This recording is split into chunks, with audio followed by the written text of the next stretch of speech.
Hey, Jeffrey Paul, live with an inspiration for you. The setting might look a little different to you. I've been shooting this morning since real early on my video for my video blogs that are beauty tips and my Wigs for Kids video and teaching the kids how to take care of their hair pieces, their wigs, and extensions. But I got a great inspiration when I was getting ready to share this inspiration with you that we share every morning about life and spirit and inspiration and all the things that are necessary to motivate our life forward. And you know, I've been teaching about what's hair starving for. I keep talking to them in the last few video tutorials that I've been teaching is, what's hair starving for? And then all of a sudden I said, what is your soul starving for?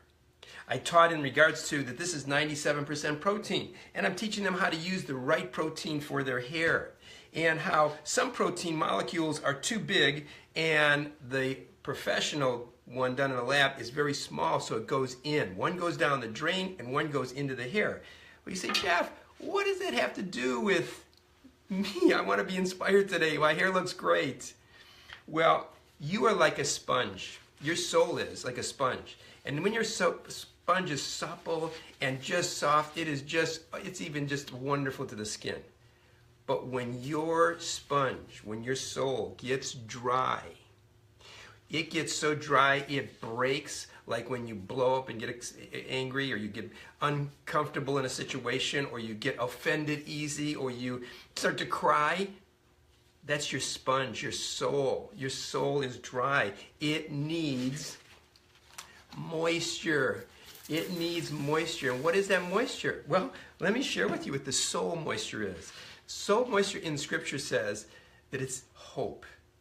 Hope. Hope. When our hope is gone, it is absolutely drying up our soul. And our soul gets so dry it starts to hurt.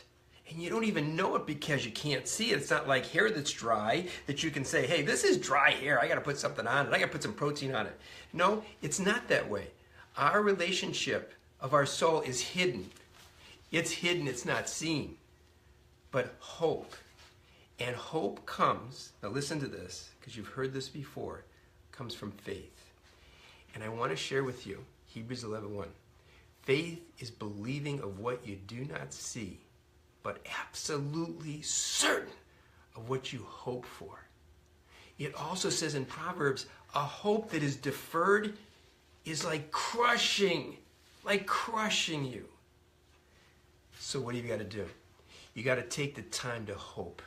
You got to take the time to visualize your life where you want it to be, no matter how rotten it could be right now, or just how dull it might be right now, or how broken it is. I know you out there. Some of you have gone through divorces. Some of you have got some family members that are health-driven into the hospital and into homes. Some of you are your own health has been challenged. Some of you, the finances are crashing.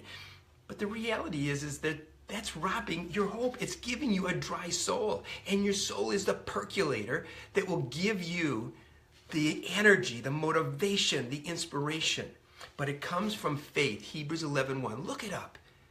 Because if it's crushed, there's no hope, there's no faith, and there's no future. There's no tomorrow. Even though you might walk through the calendar every day, there's no future.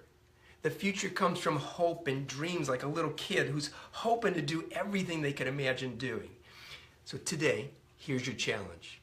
Your challenge is to put some hope into your soul, to get your sponge supple.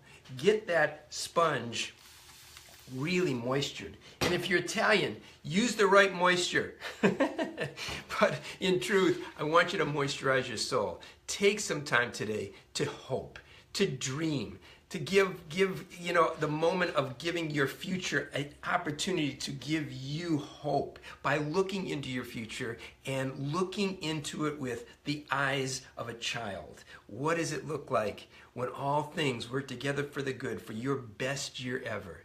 Are you ready to do that with me today? Will you do that with me today? Well, here's what I want you to do. If you truly do believe your soul needs hope, and you're going to practice this, I want you to share right now. I want to have the most shares we've ever had right now. The world is lacking hope. Think about the news at night if you're willing to watch it. Look at the newspapers. Listen to the radio. Listen to the conversations and talks. Look at all the things going on in the streets of the world. There's no hope. They think that it's ended. You can bring hope. I want you to bring hope.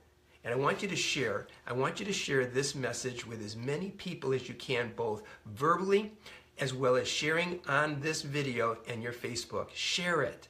And give me the comment, #hope. #hope. Go for it today. Go for it. What are you saying for me, Jeff? I want you to meditate on hope, but before you do that, take the first step of sharing this with so many others so that they too will have hope. And when more people come together with hope, there's excitement and jubilation, and there's a future. Jeremiah says, there's a plan and a future for us. So let's get going, but we need hope in our soul. I'm Jeffrey Paul. There's a link here for more inspirational videos on my blog. Please go link there and go to the Inspirational channel and get ready, because we're getting ready to bring you a TV show that'll blow you away with regards to interviews and all kinds of exciting things. And I'm just teasing you until I really have the opportunity to tell you the full story very, very soon. So until then, I'll see you tomorrow morning. Can't wait to hear your hope, and send me that #hope so that we know we're connecting. Have a beautiful day.